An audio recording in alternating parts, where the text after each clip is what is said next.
आज का टॉपिक हमारा कुछ खास होने वाला है, ऐसा कुछ कहने वाले हैं। सोचिएगा, कल्पना कीजिएगा, आप जिस दुनिया में रहते हैं उस दुनिया को बनने में कितना समय लगा। आप कल्पना कीजिए इन ग्रहों को बनने में कितना समय लगा। आप कल्पना कीजिए इस भूमंडल को, इस आसमान को, इन तारों को, इन सब कुछ को बनाने में कितना टाइम लगा, जो आखिर किसके लिए बना।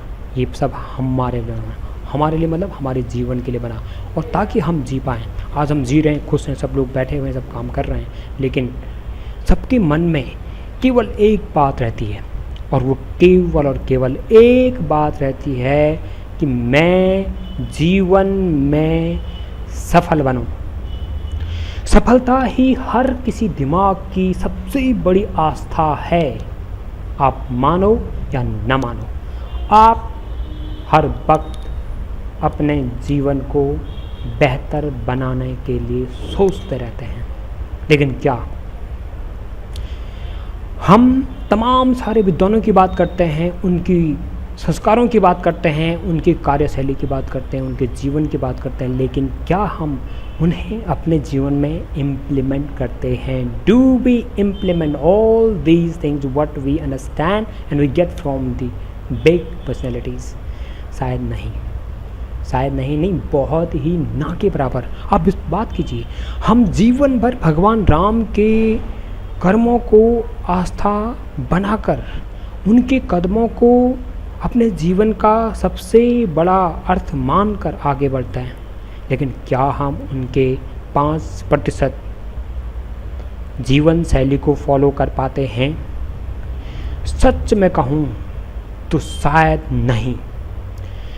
उनके जीवन चरित्र से मानव पर एक बहुत बड़ा प्रभाव पड़ा है और पड़ता ही रहता है, लेकिन वास्तव में बताऊं तो अगर हमें किसी ने हमेशा इस सुदृढ़ व्यवस्था जो परमात्मा ने इस जीवन में आकर, यानी कि मानव जीवन में आकर हमारे जीवन में जो कुछ करने के लिए कहा, जो मैसेज दिया, उसको समझो। आप कल्पना कीजिए कि ईसाई धर्म में ईसा मसीह ने जो कहा उसको लोग इतना फॉलो करते हैं, इतना फॉलो करते हैं। मैंने कई बार देखा, यहाँ तक कि मुझे भी कई बार फॉलो करने को मजबूर होना पड़ा, क्योंकि लोगों को देखकर मेरे अंदर वो भक्ति भाव जागा था। जब मैं कॉलेज पढ़ता था तो मैं खुद चर्च जाया करता था, मुझे बड़ा सुकून मिला। और ऐसे ही हमारे कई भाई बंद हैं जो भगवान राम के कर्मों को, उनके विचार शैली को मानते हैं। ये बहुत अच्छा है, लेकिन मेरा विषय इसको फॉलो करने के साथ साथ उनके कर्मों को जीवन में उतारने से है। मैं कोई धर्म का मंच बनाने नहीं, लेकिन धर्म से सीख और सिखाने आया हूँ। मेरा मानना है जीवन में हम परमात्मा के कर्मों को समझें कि वो क्यों आए, जीवन में क्यों आए। भाई वो तो भगवान थे, वो तो कुछ भी कर सकते थे ना, आपको पता है, लेकिन उन्होंने धरती पर आकर एक व्यक्ति के रूप में इस तरह से वन में जाकर इतना जीवन कष्ट झेलकर, इतने लोगों को मारकर, आफ्टर ऑल एक नदी में डूबकर जीवन अपना क्या कर दिया? क्या था? जरा सोचिए, मैं बताता हूँ। देखो, भगवान राम ने यानी भगवान विष्णु ने केवल इंसानों को सिखाने के लिए कि आप कैसे जिएं, What should be your living style, how you should bend your life। अपने जीवन को आप कैसे बांध के रखो, आप अपने सेल्फ, अपने इंद्रियों को, अपने ज्ञानेंद्र को किस तरह से अपने जीवन के लिए प्रयुक्त करो। आज का विषय है हम अपने बुद्धि, जो परमात्मा ने इंसान को सबसे अलग बनाया है एक ही चीज़ में, वो है बुद्धि। हम अपनी बुद्धि का प्रयोग करते हैं, लेकिन हम अपनी बुद्धि का सही प्रयोग नहीं कर पाते हैं। ये आप और हम मानते नहीं हैं, कभी नहीं मानते। हम सोचते कि मैं सही हूँ और जो मैं सोच रहा हूँ वही सही है, और उसको बिल्कुल ही सही है, और अगर कोई उसका विरोध करे तो वो बिल्कुल ही गलत है। लेकिन मैं कहता हूँ हम कई बार सरासर गलत होते हैं, हमें स्वीकारना चाहिए। परमात्मा ने एक चीज़ सिखाई है, अगर आपसे कोई गलती हो तो तुरंत माफ़ी मांग लीजिए। अगर आप माफ़ी मांगते हैं तो माफ़ करने वाला व्यक्ति अगर माफ़ नहीं करता है तो वो खुद को भी माफ़ नहीं कर सकता। ये बहुत बड़ा गुण है। नंबर 2, जीवन में अपने दिमाग को हमेशा खुद के विकास की तरफ ले जाते हुए अपने जीवन के सभी मूल्यों को व्यवस्थित करना हमारा धर्म है, कर्तव्य है। यानी कि हम जीवन में केवल अपने स्वार्थ तक सीमित ना रह करके अपने जीवन को एक मानव जीवन व्यवस्था के अंतर्गत संजोएं, उसके मूल्यों को समझें, नैतिकता को समझें। मेरा आज का जो पहला वीडियो इस तरह से है, बाकी वीडियोस मेरे अलग हैं, आप देख चुके होंगे। ये वीडियो मेरा इसलिए है केवल और केवल सभी लोगों को ये इंगित करने के लिए कि जीवन में बदलाव लाना तो है, लेकिन व्यवस्थाओं के साथ चलना है, जिम्मेदारी को समझना है, अपने जीवन के मूल्यों को समझना है। हमारे जीवन के मूल्य क्या हैं? नंबर 1, सबसे पहले अपने परिवार की जिम्मेदारी, उसके बाद उनके स्वास्थ्य के साथ साथ उनके जीवन के कल्याण को आगे बढ़ाने के लिए जो तरीके हैं, जो रास्ते हैं, उनको अपनाने की जिम्मेदारी। उसके बाद अपना घर परिवार संभालना और सारे तरह से एक पारिवारिक व्यवस्था में बनाने की जिम्मेदारी। पढ़ाई लिखाई, खर्चा लाना देना, शादी ब्याह, देवता पूजा पाठ, आना जाना, ये सारी चीज़ें। नंबर 4, सामाजिक व्यवस्था। ये हमारी बहुत बड़ी जिम्मेदारी होती है, समाज के प्रति एक सही जिम्मेदारी।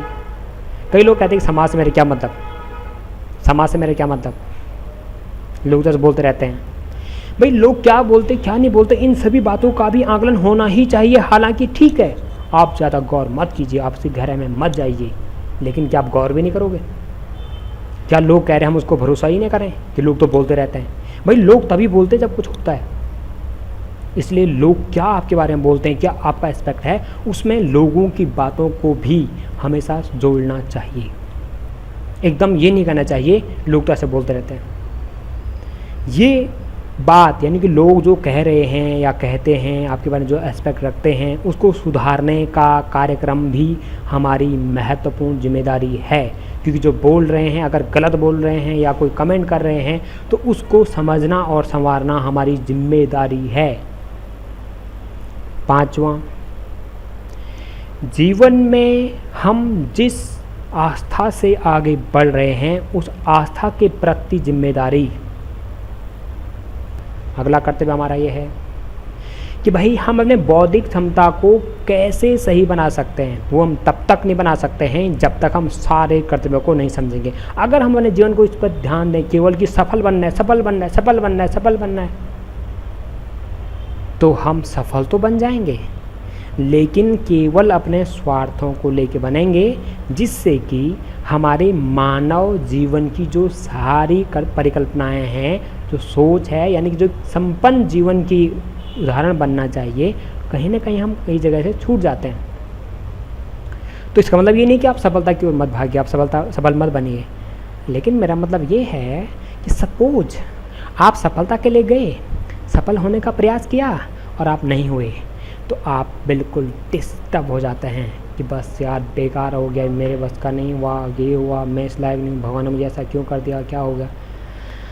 अरे शायद भगवान आपको ये कह रहे हैं कि जो बाकी कर्तव्य हैं उन पर आपका गौर नहीं है, और रास्ते बहुत हैं, एक नहीं कई रास्ते हैं, कई तरीके से हम आगे बढ़ सकते हैं। केवल एक ज़रूरत है कि हम अपना आत्म संयम न खोएं, आत्मा को मजबूत बनाएं, अपने संयम को न खोएं, संयम को मजबूत बनाएं। समझें कि हम नॉर्मल नहीं हैं, हम साधारण नहीं हैं, हम अपने आप में सक्षम हैं, ताकतवर हैं। हमारे अंदर भगवान की ज्योति है, उस परमेश्वर की ज्योति है जिसने ये चराचर जगत बनाया, उसका प्रकाश है। इसलिए हम कमज़ोर हो ही नहीं सकते। पहले खुद पर विजय पाना होगा। We have to get the victory over our temperament.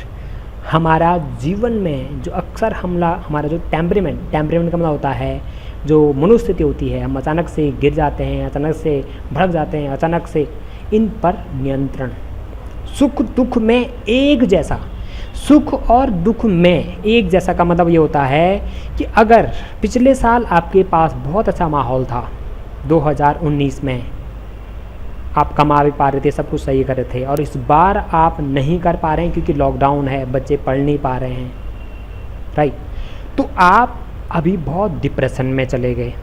ऐसा नहीं होना चाहिए। आप दोनों को तोलिए और आगे बढ़िए, दोनों पर गौर बराबर कीजिए। ये सबसे बड़ी जिम्मेदारी है कि आप खुद पर नियंत्रण रखिए। दुख आ रहे हैं, आने दो, एक कदम, 2 कदम आप प्रयास करते जाओ, कहीं न कहीं आखिरी कदम तक तुम्हारी सफलता लिखी है, इसलिए चलना ही होगा। चलते हैं, चलो। जिद ना हो लेकिन दृढ़ निश्चय हो। जिद का मतलब होता है कि अपने ही रंग में रंगना, दूसरों को ना समझना, और दृढ़ निश्चय का मतलब है कि सभी बातों को गौर करते हुए दृढ़ता के साथ आगे बढ़ना। तो दोस्तों, आज का वीडियो यहीं पर समापन होता है। बहुत धन्यवाद सुनने के लिए। Thank you so much.